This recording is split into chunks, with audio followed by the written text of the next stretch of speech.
Thank you so much, and thanks for everybody for showing up. Again, if you haven't met me, Roger Grimes, I've been doing computer security for 34 years, written those 13 books, 1,200 magazine articles. I have dozens of computer certifications. Let me just say my screen was paused, so let me make sure it's not paused anymore.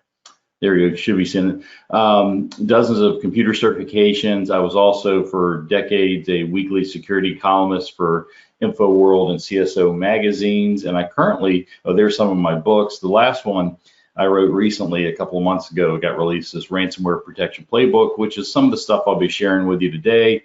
I work for Noble4. We're the world's largest security awareness training and simulated phishing platform vendor, meaning we try to help people not to be socially engineered and their coworkers, because being socially engineered is one of the most common ways of how someone gets hacked. And we're going to talk about that today, how and why hackers hack. And then probably the best part of it is, and if you can stay awake to the very end, I'll share with you the 3 or 4 things that you should be doing that will help best protect you and your company and your families from being hacked. And if you do a really good job at preventing those 4 things, you'll probably not be hacked. And if you don't do a great job at those 4 things, your chance of being hacked goes significantly up. But we're going to start with how and why hackers hack. A lot of people will ask me, well, why do they hack me? I'm a small business person. I don't have a lot of money. I'm not rich. Why do they decide to hack my company? It's usually because you are a victim of opportunity, meaning that hackers are sending out literally hundreds of millions of phishing emails every single day. And on this particular day, you or somebody in your organization just happened to click on the wrong email, open it, get tricked into clicking on the wrong link or to downloading a file that they shouldn't have downloaded that was really what we call a Trojan horse program that then takes over the computer. That's how most companies, organizations, people end up getting hacked, is it just was kind of random. It just, that particular day, you or somebody in your company got tricked into opening the wrong email or clicking on the wrong web link or whatever. Although sometimes you can be targeted. There are people that are trying to hack particular companies and go out of their way to hack them, although they typically are the larger companies, and those attacks are far less common. A targeted attack maybe happens tens of thousands of times, maybe 100,000 times a year, but the victim of opportunity attacks are tried hundreds of millions of times today. So most of the time, if you want to say, well, why did they get hacked? Why did the ransomware guy decide to hit my company? It was just that their bot or their automated email or whatever was just successful in getting into your company. Why did they hack you? Well, kind of like most of today's real world thieves, it's because there's money in it. The vast majority of hacking is financially motivated. They'll do whatever it takes to get money. They'll insert ransomware in your company and lock up your files and steal your data and say, if you don't pay us, we're going to, keep your files locked up and give your data to other people. They'll try to get your passwords and break into your bank accounts and your stock accounts and things like that. They'll steal your identity and then use that to buy things on Amazon and the web. You get stuff shipped to different places. They'll take out fake loans in your name. They'll file fake taxes for fake fraudulent tax return, refund money. They'll steal your credit card information, what you call those credit carders. Maybe sometimes they just try to take your company off the internet. If you make some of your money on the internet selling to customers and customers contact you over the internet and email and websites and stuff, sometimes they'll do what's called a distributed denial of service attack, a DDoS attack, and they'll send trillions of rogue network packets against your email system or your website so that it's so busy responding to illegitimate traffic that your website or email kind of falls off the internet till you pay them some money. So, it's that famous quote supposedly from famous bank robber in the 1930s, Willie Sutton. Supposedly a reporter asked him, Willie Sutton, why do you keep robbing these banks and going to jail? And he's like, well, that's where the money is. Well, that quote is probably fake, and Willie Sutton probably never said it. at least the fact checkers today. But most hackers and most thieves in life, why are they hacking you? Why are they stealing from you? To get money. That's what most of it is. I don't know what the percentages are, but it's probably 90, 95% of hacking out there is to get money some different ways. But there's other reasons why hackers hack you. It may be that you got targeted by a nation state attacker. Many different countries, Russia notably. Russia is a safe haven for cyber criminals. Most of the ransomware comes out of Russia. China's been stealing patents and intellectual property and secrets from America and other countries for decades. Iran steals money. North Korea hacks into companies to steal money. North Korea will hack into a company and get their banking passwords and steal their money that way, or they'll send fake business invoices called business email compromise scams, or they'll steal your cryptocurrency if you have cryptocurrency, or they'll do ransomware. So again, those four countries, Russia is by far the #1 purveyor of hacking and hacking malware, followed by China, who's the still intellectual property, and then Iran and North Korea certainly play key roles, but they're just smaller. But sometimes, it used to be that nation states only attacked like governments and military targets, political targets, but these days, because a lot of them are stealing money, China doesn't steal that much money, but Russia and North Korea and Iran steal a lot of money. A lot of times they'll just break into your company to steal money. So you could be a victim of a nation state attacker. Corporate espionage from one of your competitors, that may happen, or maybe an employee left your company and went to another company and they still have access to your company's computer systems. It can be maybe an employee's getting ready to leave and they'll go take your customer list to other people. Maybe it's a competitor that wants to find out about some contract or some contract bid that you're doing. Corporate espionage from competitors and stuff is not it happens time to time. Insider attacks along that same thing. Employees, sometimes employees just don't do things that are in the best interest of the company or themselves. I was a VP of IT for a large company once, and there's a woman that I liked on my team, and she was just a regular kind of help desk person. And when I interviewed her for her annual raise, I said, well, what do you want to do? What's your future career path? She goes, I want to do databases. So I sent her to lots of database classes for tens of thousands of dollars, and I tripled her salary in just a year or 2 years. And it turns out she was stealing credit card information from our customers of that company and buying Dell laptops and network equipment and shipping it to her house. She apparently wasn't that smart because she got it all shipped to her house, and we were able to identify the thief and arrest her. But all along, years later, it's probably been 20 years now, I still wonder, why was she stealing? Because I had tripled her salary and was putting her on the career path that she wanted. And, I don't know, because police took her away and we didn't talk after that. But I was always amazed that, a trusted person, a person that I really admired and was trying to promote, would hurt my company that way. Gamers, they're kind of a special class of hackers. Most gamers attack other gamers, although many times they break into other people's computers to steal money, to get money for their gaming habit. But most of the time they're attacking other gamers.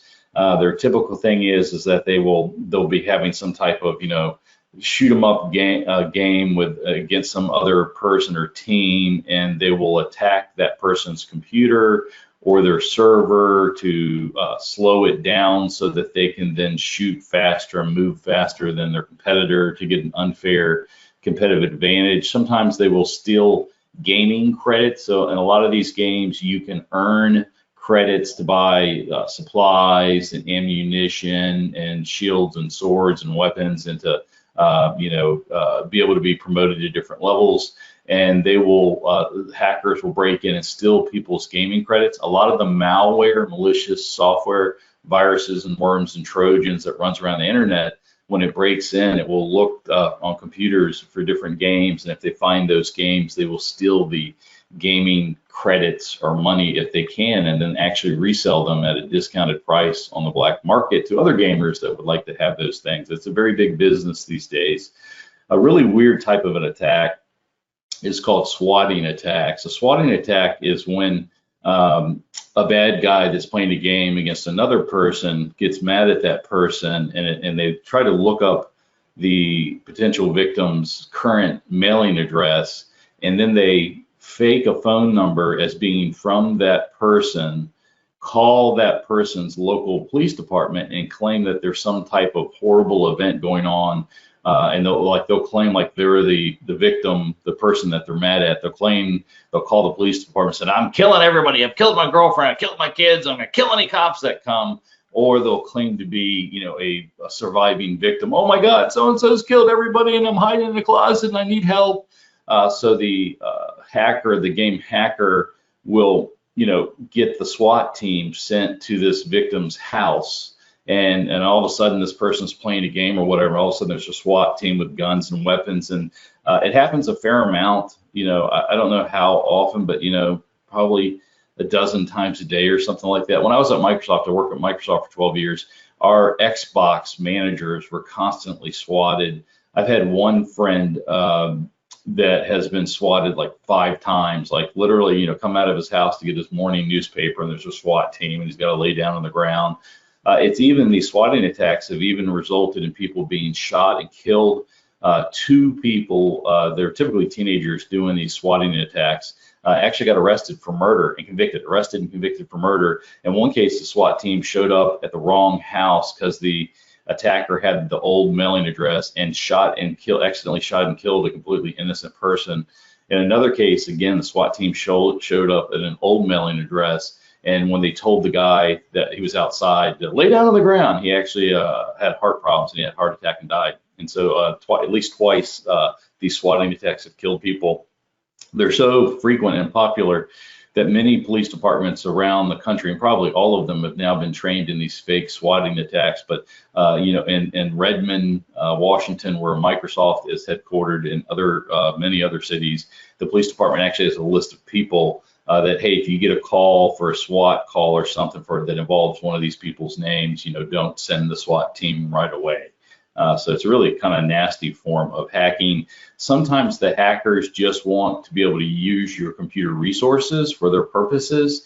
A lot of people don't know this, but probably 100 million computers on the internet, and devices and cable modems and DVRs and web cameras and stuff at people's houses are taken over by malware, and they're acting as what's called bots in some type of bot network, and the hackers will resell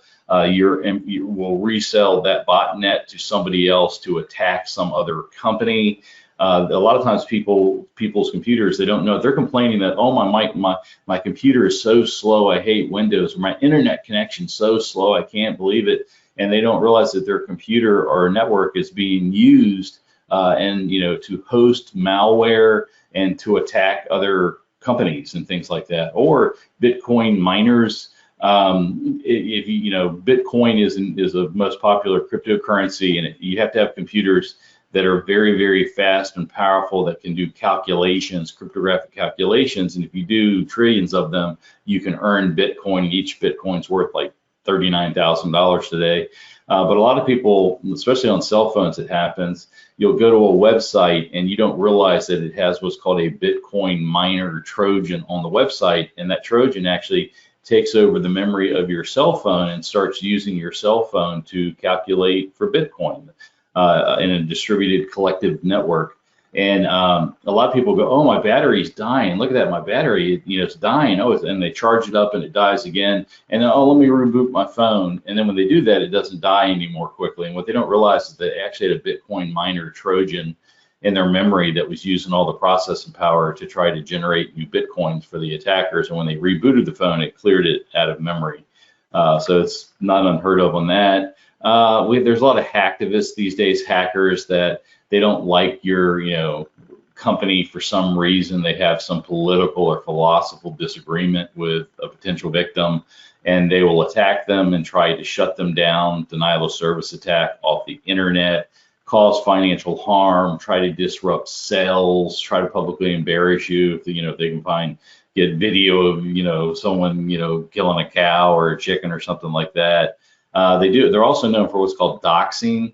That's taking documents. They'll break into your company's computers, steal financial and other information, maybe embarrassing emails or something, and then release them out on, on the internet or to other people. Maybe sometimes it's just your home address or your employee's home address is going, look at this person, they kill animals, go to their house and show them that they can't kill animals or something like that.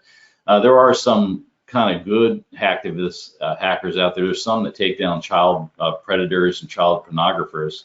But even so, there's probably the biggest group in America or around the world is called the Anonymous Hacking Group. And they always kind of claim to be the good guys. Like right now, they're hacking Russia on behalf of Ukraine. But the Anonymous Hacking Group, they kind of attack anybody they want to. And sometimes they attack journalists. Like myself, I was writing a story on Anonymous once, and they didn't like some of the sentences I talked about because some of the anonymous people were doing illegal things, and they attacked me and doxed me and all this other stuff. So not always the good guys.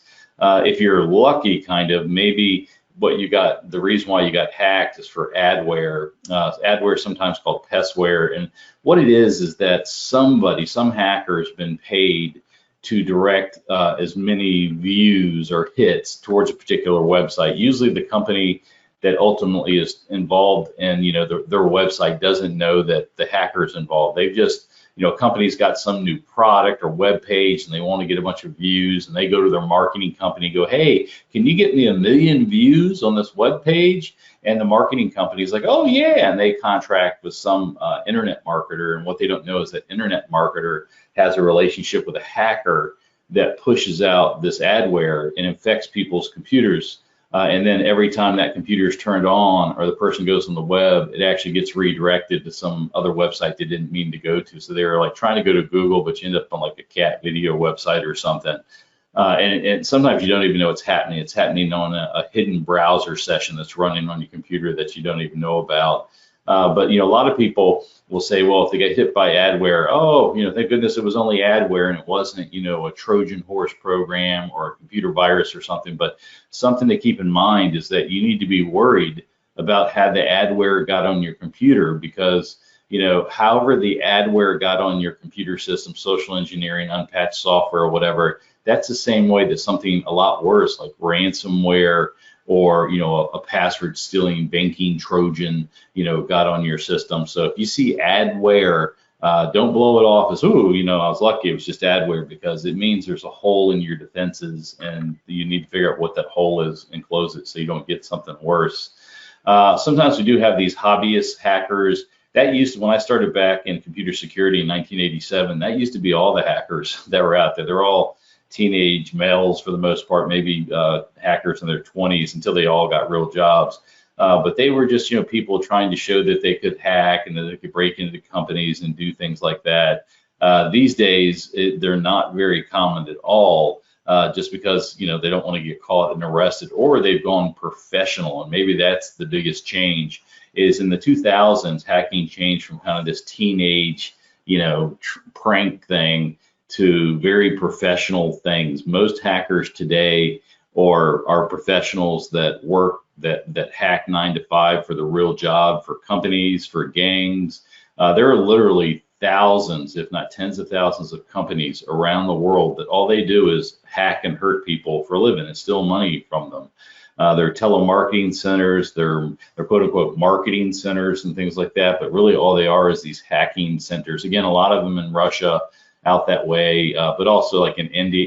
India does a lot of call centers where they'll call people and go, oh, we're from Microsoft and we've detected a virus on your system. Well, the real Microsoft never calls anybody, but there's lots and lots. Most of the hacking today is corporate companies that have hired different hackers and developers, and they get the developers on resume websites like Indeed.com.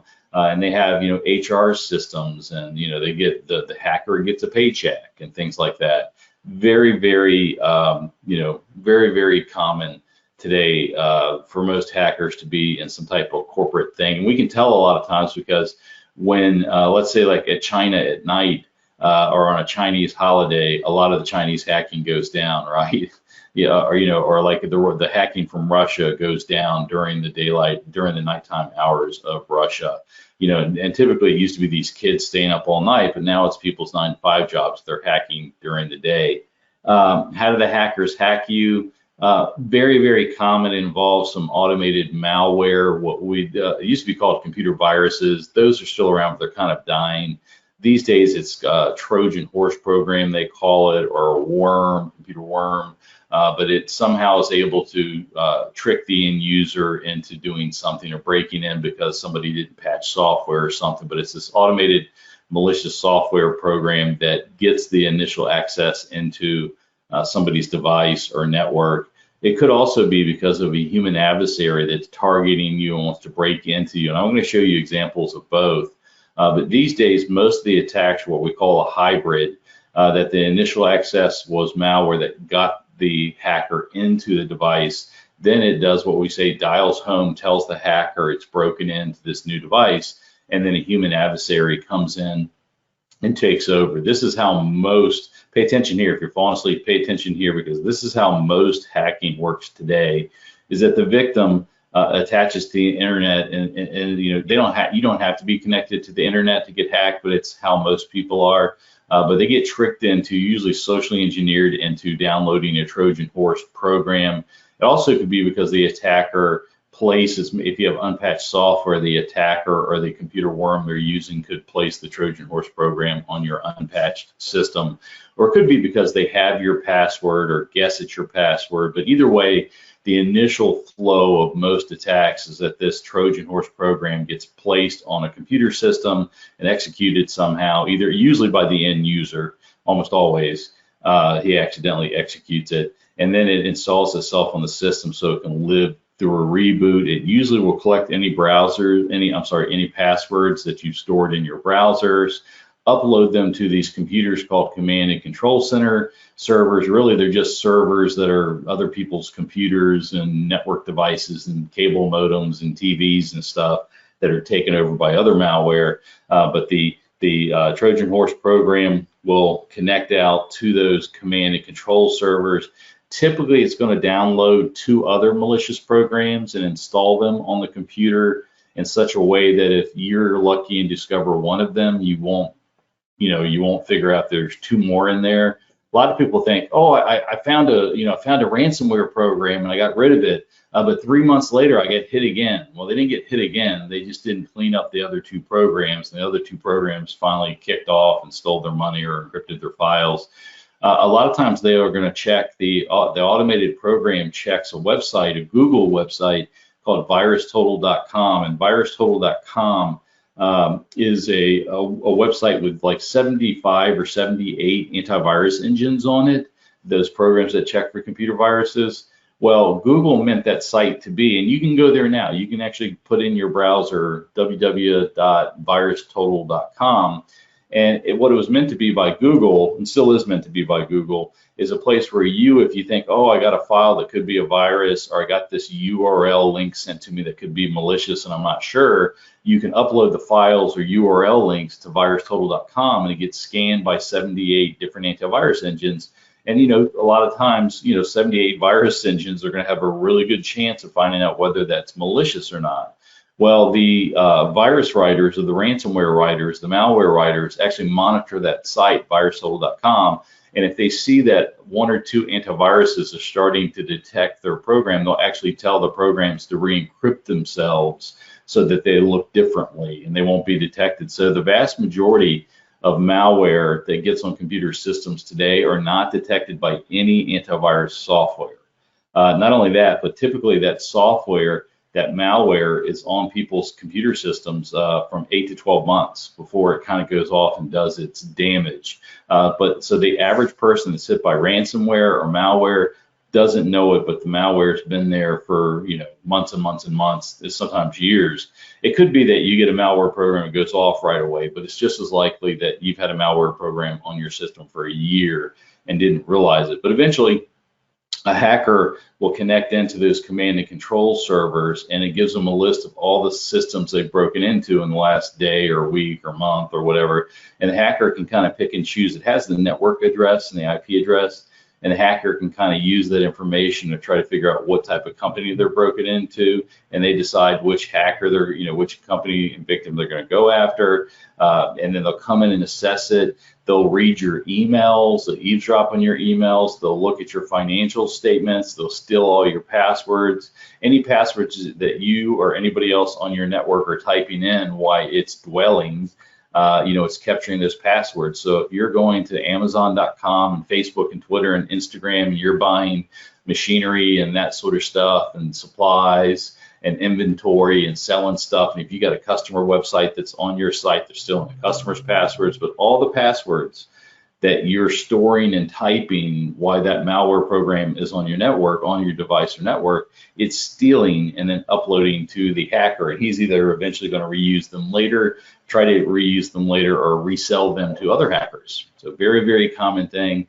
The hackers come in and steal information, steal data, still whatever they think are kind of your crown jewels. And if it's ransomware, towards the very end, they'll finally launch the encryption program, encrypt your files, and then ask for an extortion payment to be paid to unlock those files or to give back your data. And let me say, they'll try to do anything they can to get paid. They typically are trying to get paid within a week. They'll knock down your websites. They'll say that they have your employees' passwords, your customers' passwords, and if you don't pay, they're going to keep your files encrypted and keep you down for as long as possible. So that's how hackers fight and do things. There's a lot of different vulnerabilities they can use to break into our devices and networks. Last year, as a matter of fact, there was over 20,000 different software and what's called firmware vulnerabilities that hackers could use if you didn't patch to break into your system. There's hundreds of millions of malware programs, and then all the different types of hackers that I talked about, the financial hackers and the nation state hackers and the script kiddies and the corporate hackers and that sort of stuff. But on kind of a good note, I don't know if it's good, there really is only 13 ways that any hacker or malware program can break on in. And I'm not going to go across all of these, but just know that every single attacker and malware that has ever broken into any device ever in the world ever uses one of these 13, what we call initial root access exploit methods. You don't need to memorize these, but if I'm losing you, wake up for this next piece, because this is super important.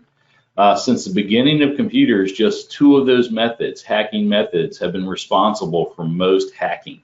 It's social engineering and unpatched software. Social engineering, again, that's where they trick you into downloading a file and running it, or into providing your password. That's involved in about 70 to 90% of all successful data breaches.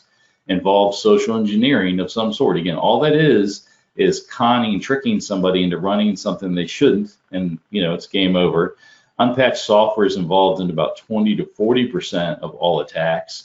Those 2 things by themselves are 90 to 99% of all hacking attacks. And that's a big deal, right? I mean, that means that if you don't fight social engineering, prevent yourself and your coworkers and family and friends from being tricked into doing something they shouldn't do, and if you don't patch your software good, running the updates that gets rid of those holes that the vendor's like, you need to update this, you should always update it.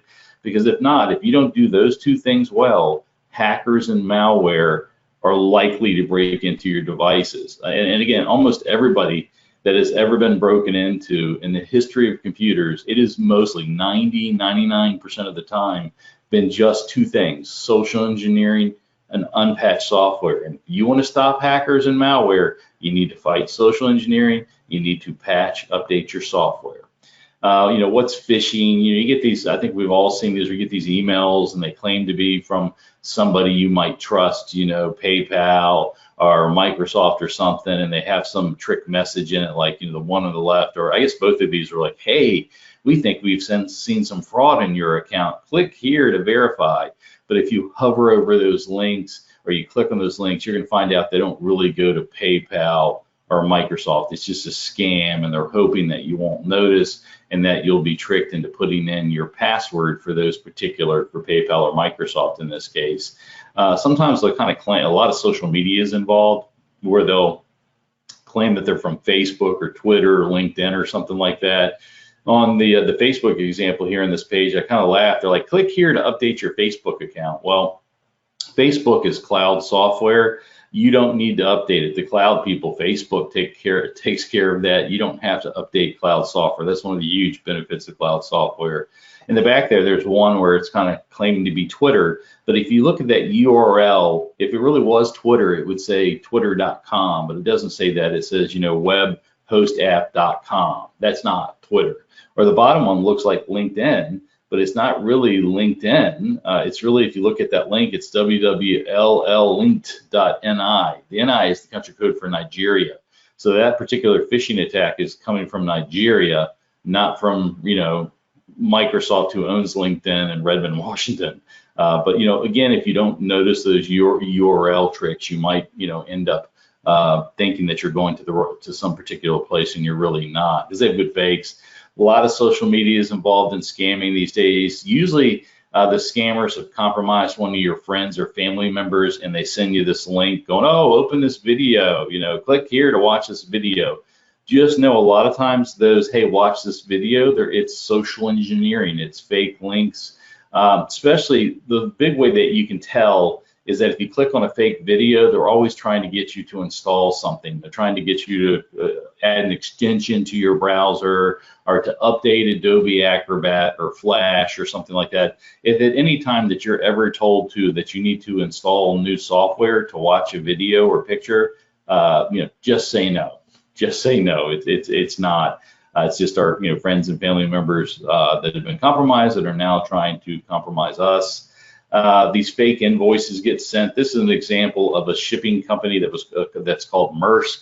Maersk is the world's largest shipping. Maersk, the world's largest shipping and container company. They were sending me a bill to pay when I worked at InfoWorld, but I was just a columnist, a part-time columnist.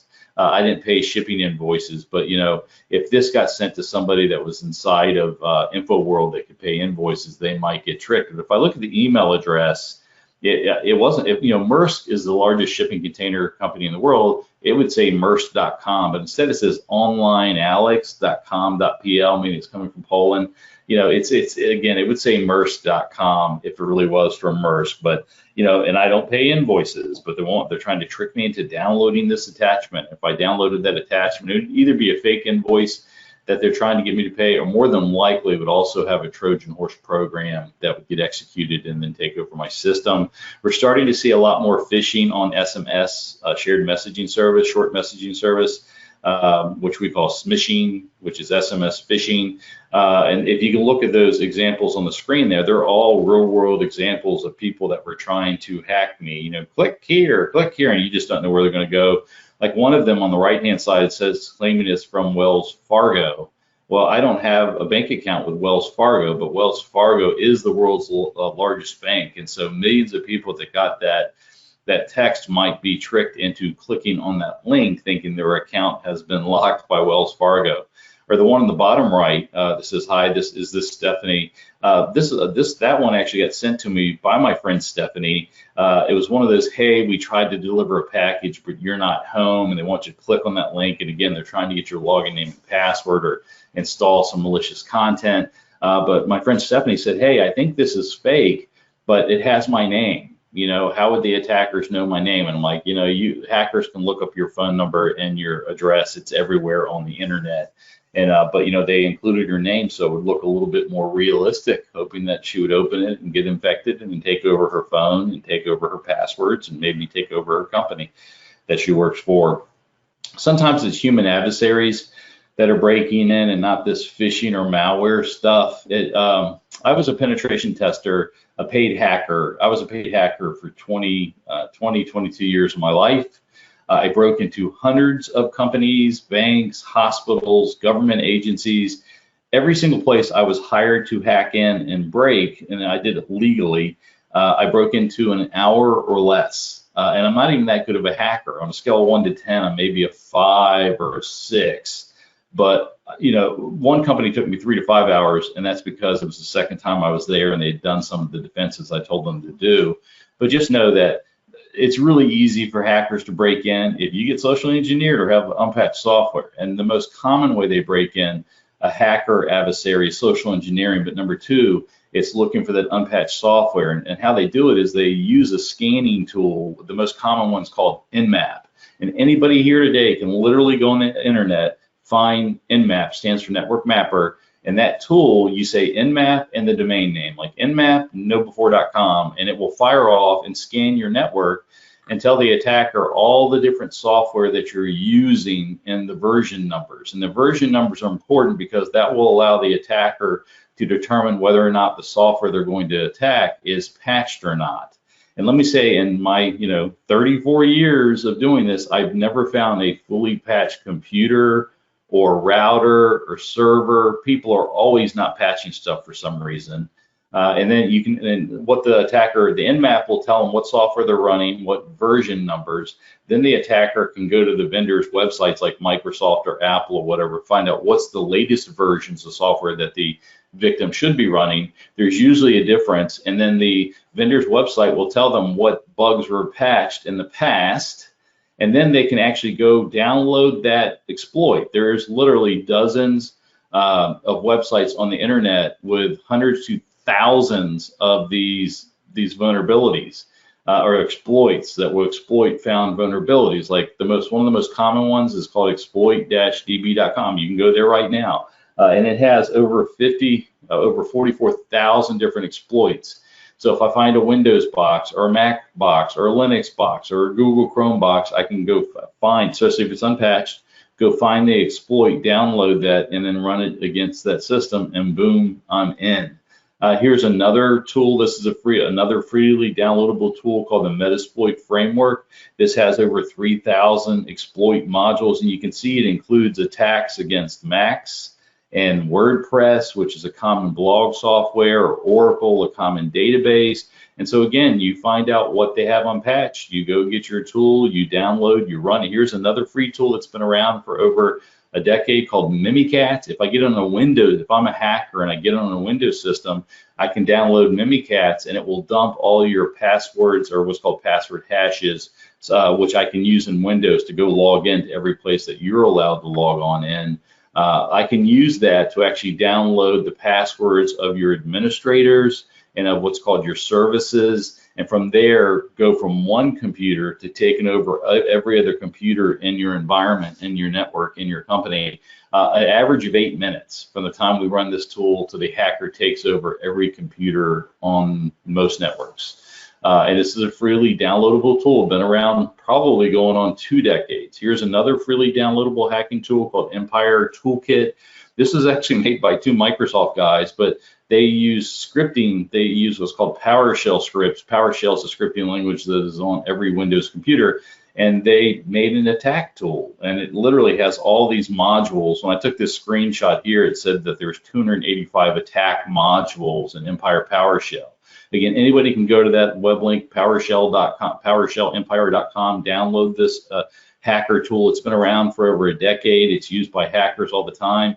It has all kinds of attack tools. And if you look on the screen here, the first one looks like it works against Macintosh OS X operating system, and it says it will inject a Trojan into your email, and they can trigger that Trojan. So they could actually inject a malware program through your email that you don't even know about, and then they can send you a second email that says like frog, and it triggers that Trojan and lets them into your system or format your hard drive or something.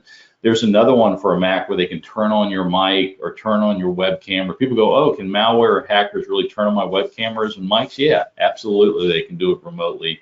Or they can search through your email, or like there's at the very bottom one is for what's called Linux operating system keylogger. It will copy passwords as you type them in. So even if you have a long, complex password, they just capture it as you type it on in.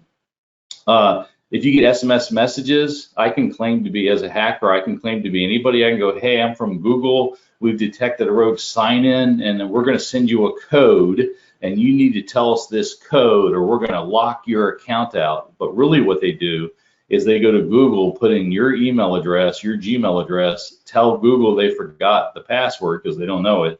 Then they go and Google will say, do you want to try to put in your last password? They're like, no, I need to try another way to recover my account.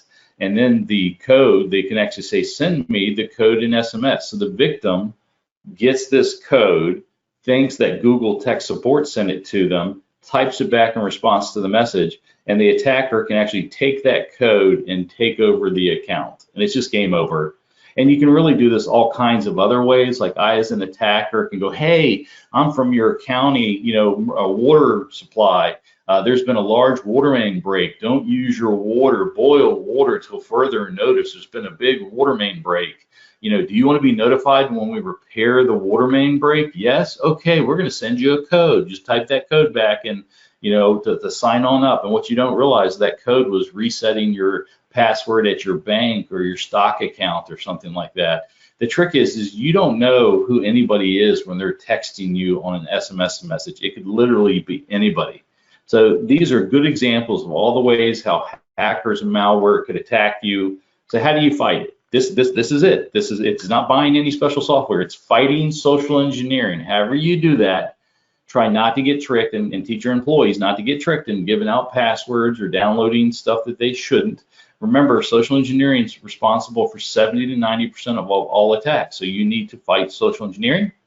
You need to patch your software, which means update it. When the software says you need to update it to get rid of the bugs. Use multi-factor authentication when you can. A lot of times it's like some program on your phone, or it could be something that you plug into your PC. If you can use multi-factor authentication, that's great. Unfortunately, most programs and websites don't use multi-factor authentication, so you're going to have to use a password. If you use a password, make sure you use a different non-guessable password on every website and service. The biggest problem people do is they use the same few passwords for all their websites, and that's bad because hackers can hack websites, find your passwords, and then use them against you. Also, teach yourself and everyone you know in your company and your family and your friends how to spot those rogue URL links that you get sent in email and other things, to let them know that, be able to tell the difference between a real email from Microsoft and a fake, email from someone claiming to be from Microsoft. If you download this slide deck and you get those two links there, that first link is an article where I talk about the top 12 rogue URL tricks that hackers use to trick people into clicking on things they shouldn't. That last link is actually a 1-hour webinar where I cover over 50 examples of rogue URLs and how you can tell the difference between it.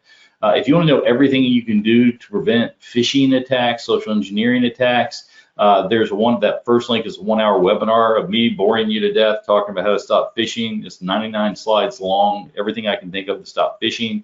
If you don't want to be bored to me by video, you can be bored by me by ebook. That's a 49-page electronic book that tells you everything that, again, my brain could think of to stop social engineering and phishing attacks. Now, and a big part of it is you want to train yourself and other people how to spot scams, and then how to respond, which is hopefully to ignore them, delete them, report them to somebody. I like to tell people that most scams, not every, but most scams have these 4 traits. That first of all, the message arrives unexpectedly. You weren't expecting it.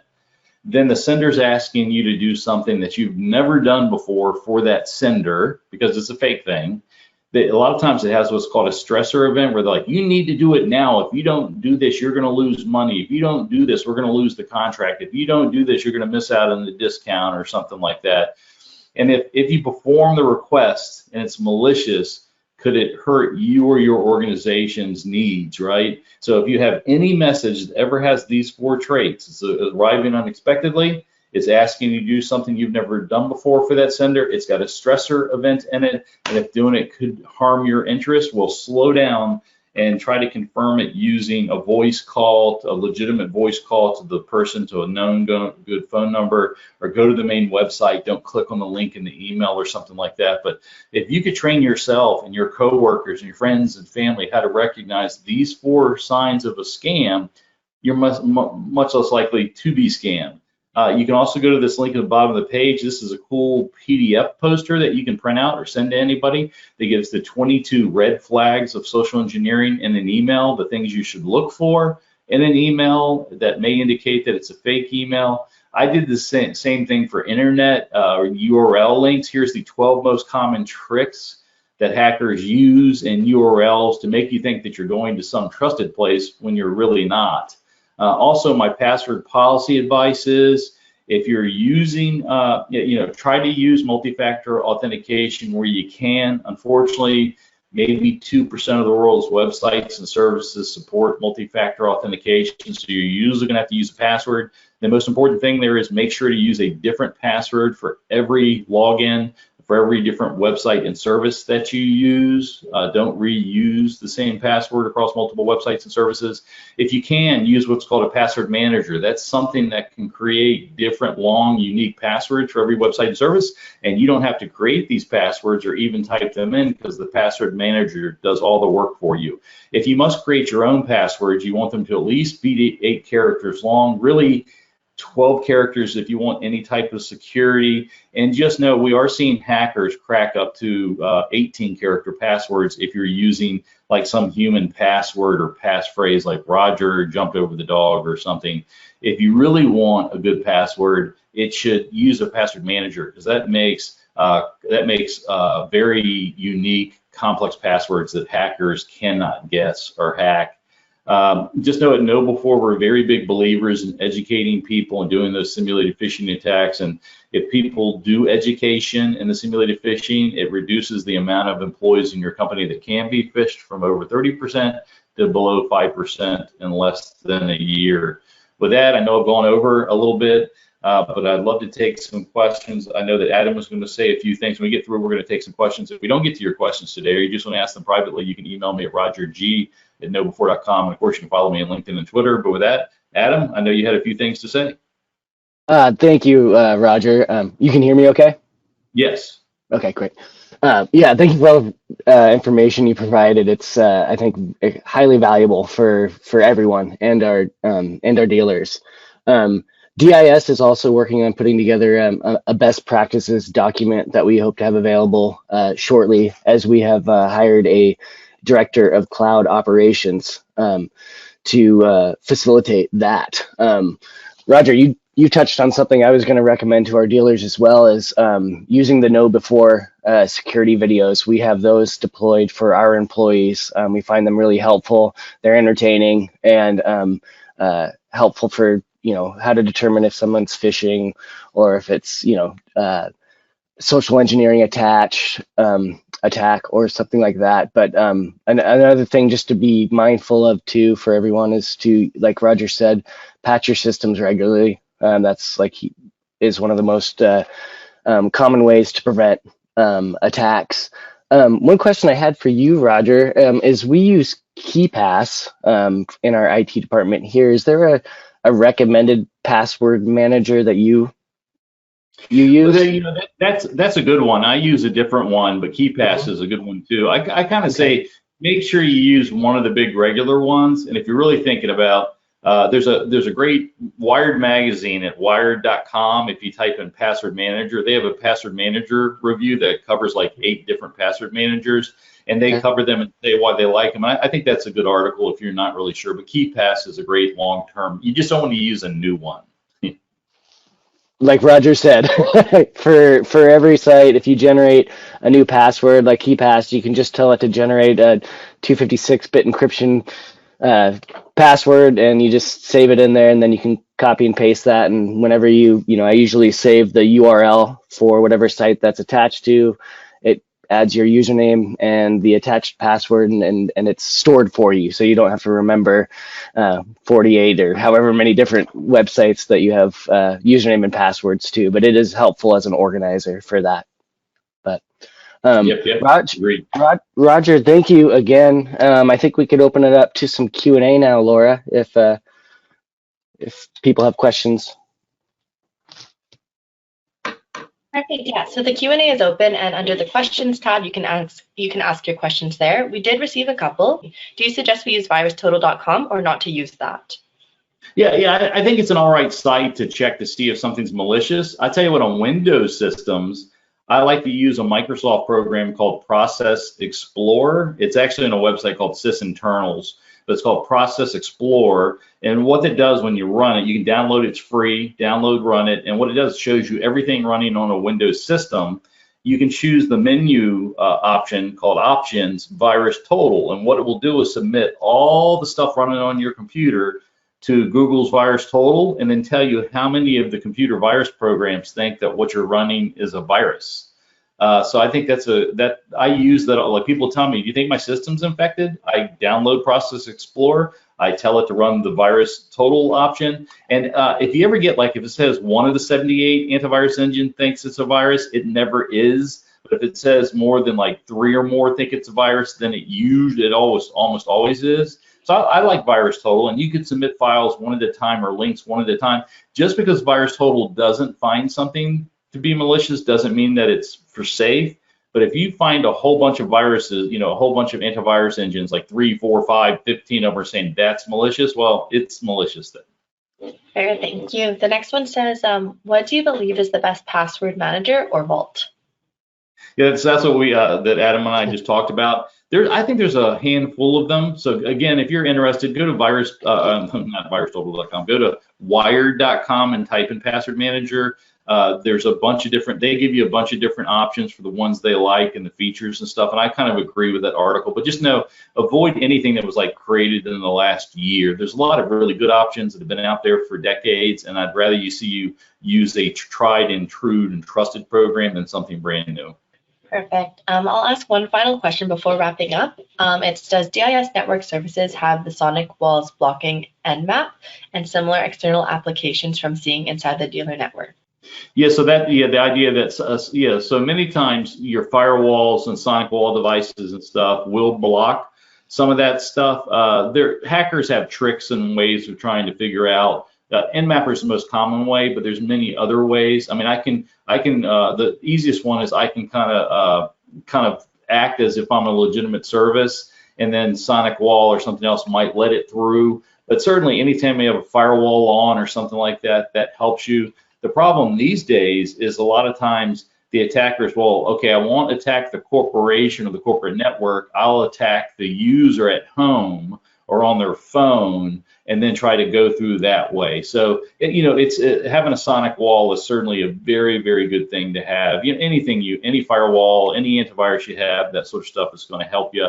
Just know, if you don't fight social engineering and patching your software, it's going to be very difficult to keep the hackers out. Those two things are fighting social engineering and patching your software is far more important than relying upon any other system to stop the hacker.